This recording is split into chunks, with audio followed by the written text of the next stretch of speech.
What's going on, people? TK coming at you. I always try to talk to you guys about financial literacy and real empowerment, actions that produce results, um, just decision making that puts us on the success guideline in terms of something that our future says thank you for. Everything we do today creates a tomorrow. So if we do something that makes economic sense today, we can position ourselves for a better tomorrow. But positioning, um, execution, none of that are items that a lot of teachers focus on. If you think about what people are talking about, what's trending, financial literacy is not a trending topic. We don't really find, nor are we given the tools that we need in order to succeed. You are given a pick when you're trying to take out a screwdriver, and then you're basically laughed at when you ineffectively remove the screw.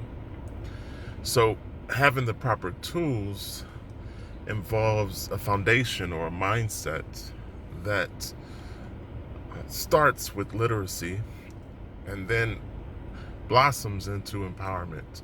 So if we think about choices that we make, it has to come from the foundation that we were ingrained with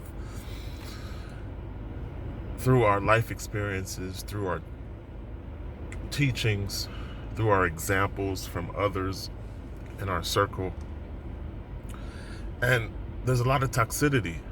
There's a lot of negative input to that teaching.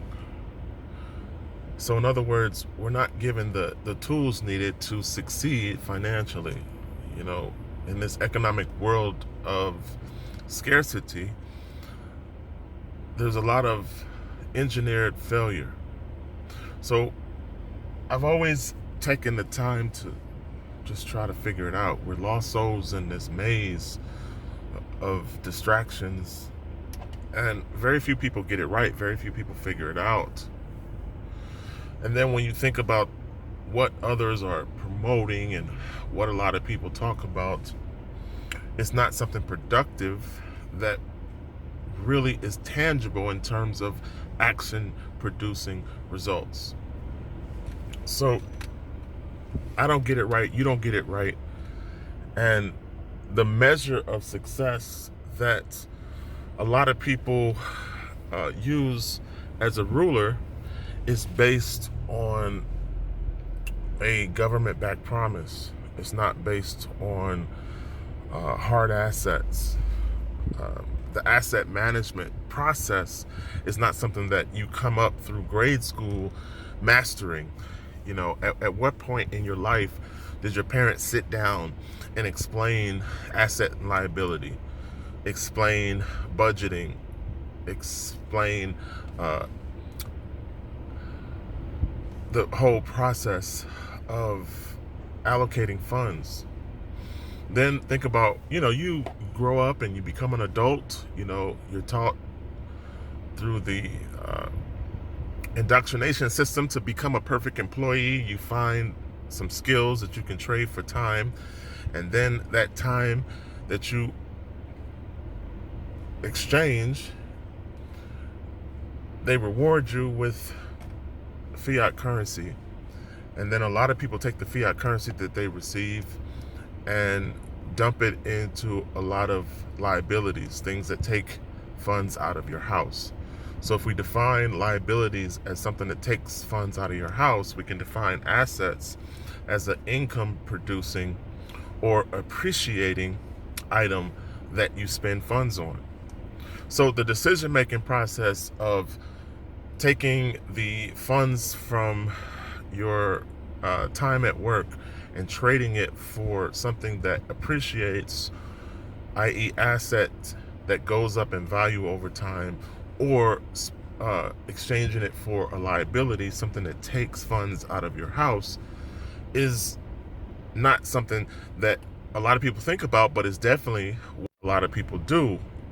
So that process is reciprocal. The process is reciprocal in that people unconsciously are injured by their decision making and their lean towards something non-productive. That's what goes viral. That's what's trending. Non-productive actions that don't produce results. And it's not a topic that a lot of people feel comfortable speaking about, but the foundation of what you learned about finance comes from your parents and the example that they set in your house. So if you think about whether or not your parents gave you a positive or negative example within the scale, then you can sort of gauge your thinking process in terms of the decisions that you make now as an adult. When I look back on my life, I see that a lot of the fund allocation in my decisions weren't in the right places. So the hard part is the learning what to invest in. When you think about the financial quadrant, school teaches us to be a perfect employee and to be a follower.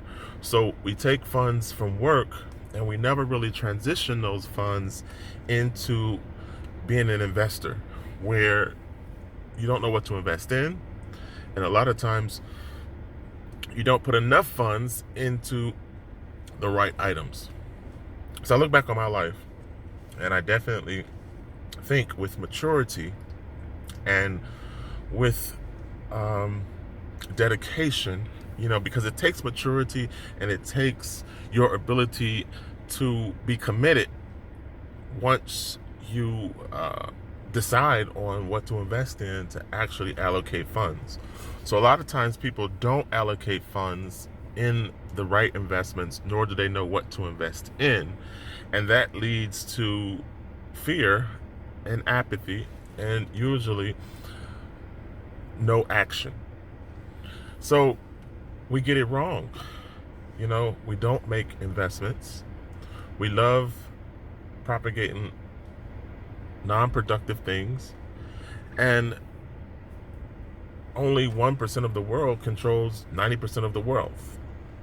So we're in a situation where we are the result of our own bad decision making, and talking about making the right decision financially is not something that a lot of people are into.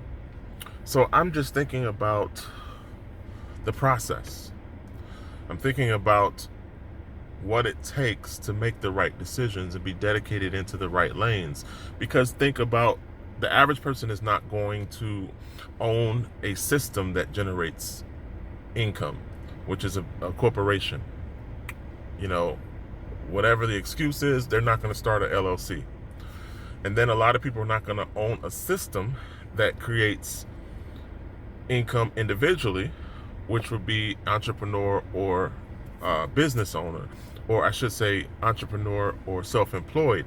So if you're not interested in starting an LLC and you're not interested in a self-managed system, then that only leaves employee. But when you transition the income from work into investments, if you make the right investments, then you can get a return on your investments that is fruitful in time. So I've always wanted to do that. I've always wanted to just invest in the right thing and then see a decent ROI over time. I've never got that right, and most of us don't ever get that right. But I think with your life experiences, you eventually get to the point where you're sick and tired of being sick and tired, which motivates you to make different decisions. And you grow to the point where you're less likely to spend your funds on liabilities. Where when you're younger, you're very careless about whatever income you have and reckless in your decision making. So life experience, failing a few times, just makes you mature to the point where you don't want to fail. You would finally like to get it right. Not to say that you will, just to say that that's where your mindset changes the older you get at least for some of us. So when it comes to financial literacy, when it comes to financial empowerment, I hope this video gets you thinking along those lines and do some sort of self-examination, because that's all I'm doing is a self-examination along the lines of the decisions I make on a daily basis and wanting something different for my children and for my family. So learning how to allocate funds, learning what to invest in, being committed in fund allocation, asset management. These are the thought processes that I'm propagating in this video, and just hope that other people begin to talk about it, begin to think along those lines, because it's not something that a lot of people are interested in, and it shows.